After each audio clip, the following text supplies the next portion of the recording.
Assalamu alaikum, dear grade ones. Welcome to reading session number 4. Today's story is It's Earth Day, dear dragon, and you are going to be learning about caring for the environment.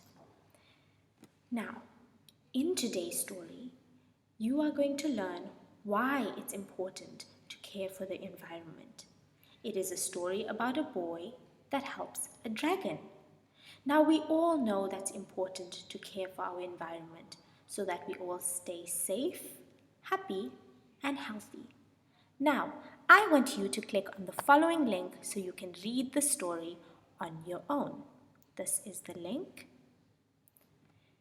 When you are done with that, I want you to answer the following questions. For example, did you enjoy the story? I hope you did. Thank you for joining today's lesson. Assalamu alaikum.